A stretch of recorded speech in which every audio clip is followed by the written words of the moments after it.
Këngëtari shkodran Hajro Pepa i mbajti koncertin e tij të tretë recital, Një jetë me këngë, në skenën e teatrit Migjeni.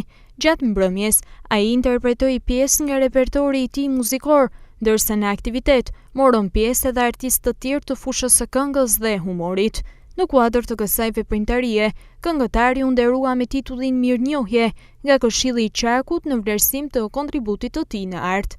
Një moment i veçantë ishte interpretimi i një këngë e kushtuar familjes së tij, gjatë së cilës në skenë u ngjitën edhe nipat dhe mbesat.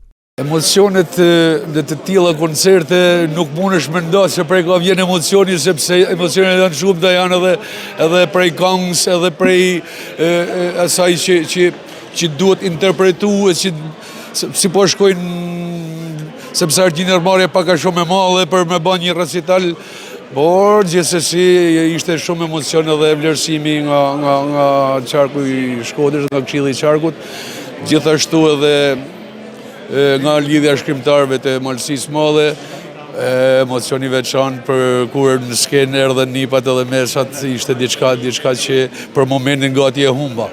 Për aktivitetin dhanë vlerësimet e tyre edhe Rushdi Qekaj dhe Ilir Zoga, të cilët vlerësuan kontributin e artistit në skenën muzikore të Shkodrës.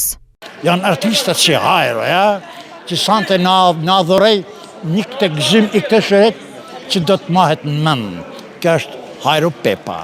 Më vjen shumë mirë që sante u kurorzu shumë bukur dhe me shumë sukses një mundi disa ditëve me radhë, punet edhe ndoshta edhe muj ma përpara, qysh nga fillimi i saj, nga ideimi, nga gjitha. Në përmbyllje, recitali Një jetë me këngë solli në teatrin Migjeni, një pasqyrë të rrugëtimit artistik të Hajro Pepaj, duke rikthyer në vëmendje vlerat e muzikës qytetare dhe vazhdimsinë e traditës kulturore në Shkodër.